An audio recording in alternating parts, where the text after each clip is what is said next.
Good morning students. सभी को शुभोदय बच्चों। कैसे हो सब? How are you Nana? So ఈరోజు మనం 9th క్లాస్లో సిక్స్త్ లెసన్ బేటీ కే నామ్ పత్ర. సో ఈరోజు మనం బేటీ కే నామ్ పత్ర లెసన్ నేర్చుకుందాం. సో పత్రలేఖన అనేటువంటిది ఎన్ని టైప్స్ ఏంటి అనేటువంటిది ఎందుకు రాస్తాము, ఎన్ని టైప్స్ ఉన్నాయి, ఇవి మనం లాస్ట్ వీడియోలో చెప్పుకున్నాం కదా. సో ఈరోజు ఇక్కడ బేటీకే నామ్ పత్ర అంటే కూతురు పేరు మీద, డాటర్ పేరు మీద లెటర్ రాస్తున్నారు. ఏంటి అనేటువంటిది మనం చూద్దాం లెసన్లో. సో అంతకన్నా ముందు ఇక్కడ క్వశ్చన్స్ చూడండి.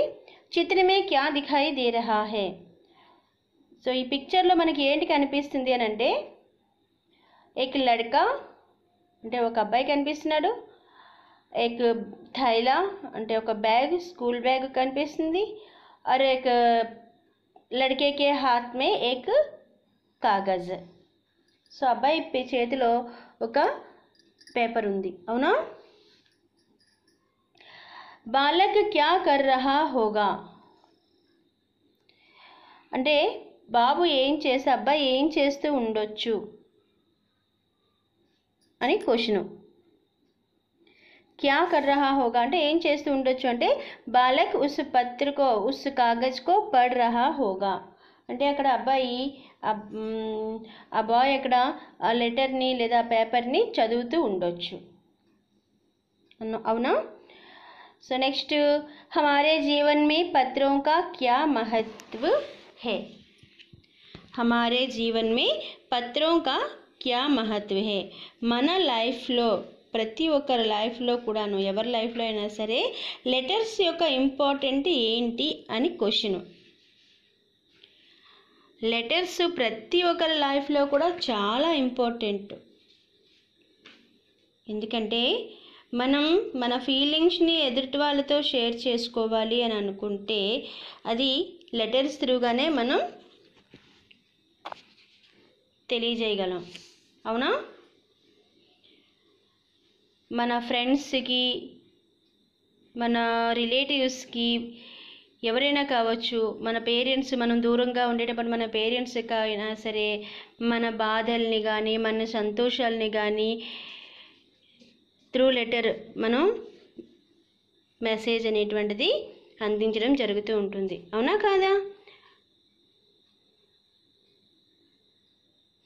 సో లెటర్స్ ద్వారా మనం మన పేరెంట్స్ కావచ్చు, మన బ్రదర్స్ అండ్ సిస్టర్స్ కావచ్చు, ఎన్నో మంచి విషయాలు తెలియజేసే అవకాశం కూడా ఉంటుంది. ఏదైనా సరే ఎప్పుడు కూడా దగ్గర ఉండేటప్పుడు మాట్లాడుకునేటువంటి అవకాశం ఉండొచ్చు, కానీ దగ్గర ఉండేటప్పుడు కొన్ని విషయాలు కూడా డైరెక్ట్గా మనం లేనటువంటి పరిస్థితిలో రాసి, లిఖితపూర్వకంగా రాసి చూపించేవాళ్ళు. దూరంగా ఉండే వాళ్ళకైతే ఖచ్చితంగా లెటర్ రాయవలసిన అవసరమే ఉండేది. అది ఎప్పటికో వెళ్ళేది. ఆ లెటర్ కోసం వాళ్ళకి ఆ లెటర్ అందడం, వాళ్ళు చదివి మళ్ళీ ఆ లెటర్కి రిప్లై ఇవ్వడం, అది వచ్చేంత వరకు మళ్ళీ ఇక్కడ ఎదురు చూడడం, ఇవంతా కూడా ప్రాసెస్ అంతా కూడాను లాంగ్ టైం చాలా ఎక్కువగా పట్టినా సరే దానికోసం ఎదురు చూస్తూ ఉండడం అనేటువంటిది. మా వాళ్ళ దగ్గర నుంచి లెటర్ వస్తుంది, ఏంటి రాసుంటారో ఏంటో. ఇప్పుడంటే దాని వాల్యూ మనకి తెలియట్లేదేమో, ఎందుకంటే ఇమీడియట్గా మనం ఎవరితోనైనా మాట్లాడాలన్నా, ఎవరితో కాంటాక్ట్లోకి వెళ్ళాలన్నా సరే వెంటనే మన చేతిలో ఫోన్ ఉంటుంది కాబట్టి సెల్ ఫోన్ యూజ్ చేస్తున్నాం, చాటింగ్ చేస్తున్నాం, ఎక్కడ ఉన్నా సరే మనం కాంటాక్ట్లో ఉంటున్నాం కాబట్టి మనకు ఆ ప్రాబ్లం ఏంటో తెలియట్లే. కానీ అప్పట్లో ఆ లెటరు రాసి మళ్ళీ దానికి ఆన్సర్ వచ్చేంత వరకు కూడా అలా ఎదురు చూస్తూ, ఇంకా లెటర్ అందలేదేంటి, ఇంకా ఏంటి, ఏ మెసేజ్ రాలేదేంటి అని చాలా ఎదురు చూసేటువంటి పరిస్థితులు అప్పట్లో ఉండేవి.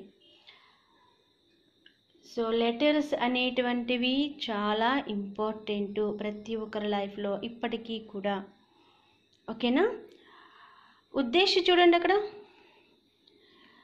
अपनी भावनाएं दूसरों तक पहुंचाने के लिए पत्र भी एक साधन है. మన ఆలోచనలు, మన ఫీలింగ్స్, మన భావనలు ఎదుటి వాళ్ళతో పంచుకోవాలి అని అంటే లెటర్స్ కూడా ఒక సాధనగా ఉపయోగపడుతుంది. త్రూ లెటర్ కూడా మనం మన ఫీలింగ్స్ని ఎదుటి వాళ్ళతో షేర్ చేసుకోగలం. इस साधन के द्वारा समुचित व प्रभावी रूप से भावाभिव्यक्ति की जा सकती है. ఈ లెటర్స్ త్రూగా మనం మన ఆలోచనని సముచిత అంటే అవసరమైనంత మెయిన్ పాయింట్స్ని సముచిత అంటే కరెక్ట్గా ఉపయోగపడేటువంటి వర్డ్స్ని, కరెక్ట్ సెంటెన్స్ని, మెయిన్ పాయింట్ని అక్కడ మెన్షన్ చేస్తూ ప్రభావశాలి రూప్సే చాలా ఎఫెక్టివ్గా, తక్కువ వర్డ్స్లో చాలా ఎఫెక్టివ్గా భావాభివ్యక్తి కీ జా సక్తి హే, మన భావాన్ని వ్యక్తపరచడానికి అవకాశం ఉంటుందట లెటర్స్ త్రూగాను. అది ఇక్కడ చెప్తున్నారు. మన లెటర్స్లో చాలా తక్కువ వర్డ్స్లోనే ఎక్కువ మ్యాటర్ అనేటువంటిది రాసే విధంగా ఉండాలంటారు లెటర్స్లో. ఎందుకంటే ఇదివరకు మనకి ఒక కార్డు ఉండేది, లెటర్, సో పోస్ట్ కార్డ్ ఉండేది ఎల్లో కలర్లో.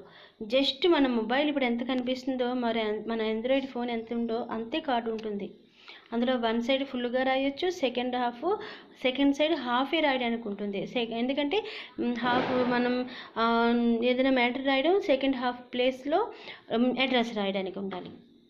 అంత కార్డులో ఎంత మ్యాటర్ రాయగలరు అసలు చూడండి. అంటే చాలా తక్కువ వర్డ్స్లో సెంటెన్స్ కంప్లీట్ చేసి ఎఫెక్టివ్గా, అంటే చెప్పాలనుకుంది చక్కగా